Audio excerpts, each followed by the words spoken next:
Good evening, ladies and gentlemen. Jai Hind. Welcome to this special press conference on Operation Sindoor. Like yesterday, we'll have the opening statements by the three senior officers who are here with me. You all know them well now. However, for those who were not here yesterday, let me introduce you to them. In the middle, we have Air Marshal A.K. Bharti, Director General Air Operations, who will provide insights on the air domain.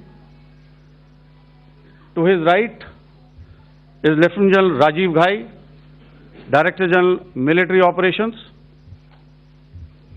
He will cover the land aspects. And to my immediate right is Vice Admiral A.N. Pramod, the Director General Naval Operations. Following these briefings, we will be having a few question and answers.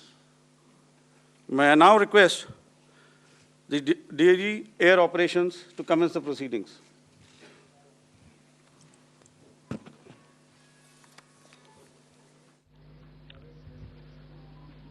Good afternoon, ladies and gentlemen. Yesterday, we had a detailed brief on the successful joint operations that were carried out to destroy the terror infrastructure in Pakistan-occupied Jammu and Kashmir, as well as in Pakistan itself.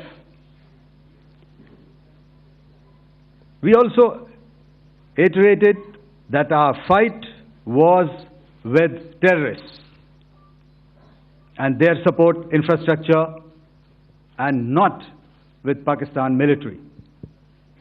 However, it is a pity that the Pakistan military chose to intervene and bat for the terrorist, which compelled us to respond in kind. दोस्तों, हमारी लड़ाई आतंकवाद और आतंकवादियों के खिलाफ थी। इसलिए 7 मई को हमने केवल आतंकवादी ठिकानों पर ही हमला किया था। पर अफसोस इस बात का है कि पाकिस्तानी सेना ने आतंकवादियों का साथ देना उचित समझा और इस लड़ाई को अपनी लड़ाई बना ली। इस परिस्थिति में हमारी जवाबी कार्यवाही अत्यंत आवश्यक थी और इसमें उनका जो भी नुकसान हुआ, वे खुद इसके लिए जिम्मेदार हैं। हमारी तरफ से हमारी एयर डिफेंस सिस्टम्स देश के लिए दीवार की तरह खड़ी थी और इसको भेदना दुश्मन के लिए नामुमकिन था। This brings me to the point, how have Indian forces managed to minimize the damage to both civilian and military infra in the country in spite of the unrelenting efforts by the Pakistani forces? Most of you and the majority populace within the country have had a lot to say about the layered and integrated air defense systems put in place by the Indian Armed Forces, which includes the assets of the Indian Army, the Indian Navy, in addition to the primary air defense assets of the Indian Air Force. As you all are well aware, this robust AD system comprises of a large variety of multi-layered AD sensors and weapon systems, from point defense weapons like the low-level air defense guns, shoulder-fired manpads, and short-range surface-to-air missiles or SAMs, to area defense weapons like the air defense fighters and longer-range surface-to-air missiles within our inventory. Additionally, the numerous waves of drones and unmanned combat aerial vehicles employed by Pakistan were also thwarted by the indigenously developed soft and hard kill counter-US systems and the well-trained Indian air defense personnel. All this was brought together as an efficient and effective AD environment by the Integrated Air Command and Control System, or the ISCCS of the Indian Air Force, which accords us the net-centric operational capability which is vital to modern days warfighting. While much has been said and written about the newer systems, I would like to place on record the performance and efficacy demonstrated by even the older battle-proven AD systems like the Pechora, the Osa AK, and the LLAD guns in countering the Pakistani threat vectors in the current operations. They were all modern generations, but these battle-proven systems stood the test of time and took them on head-on. Another highlight has been the stellar performance of the indigenous air defense weapon system like the Akash system.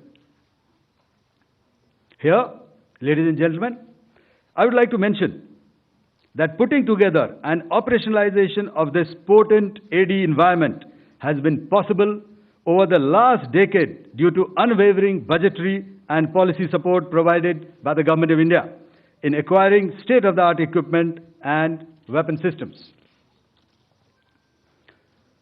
Some of the results achieved in countering the enemy threat vectors over the last week are now being shown on the screen.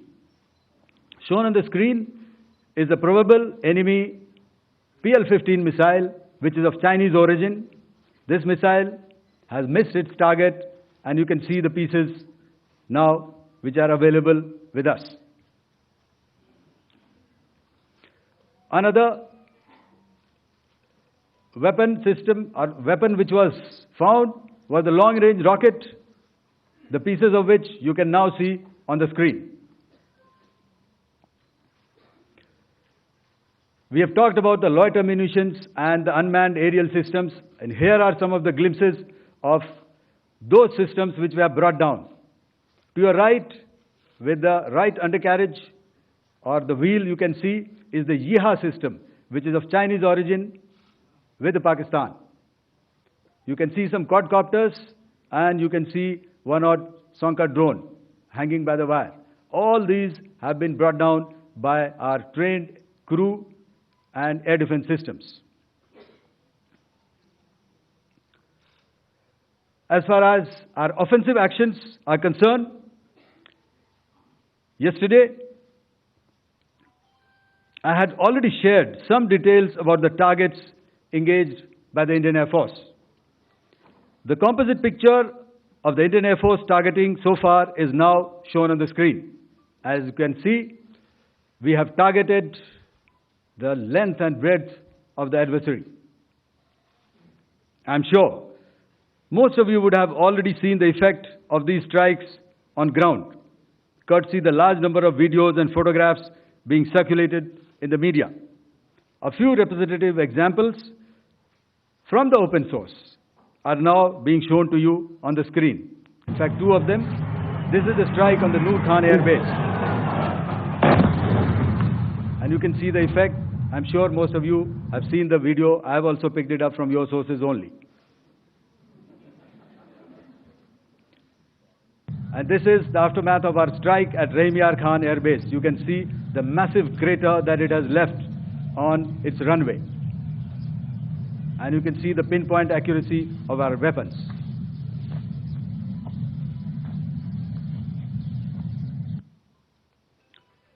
So with that, giving you an overview of how our air defense systems have thwarted the enemy drones, their fighter aircraft, their missiles, and resulted in minimal losses on our side. I would now hand over to the DGMO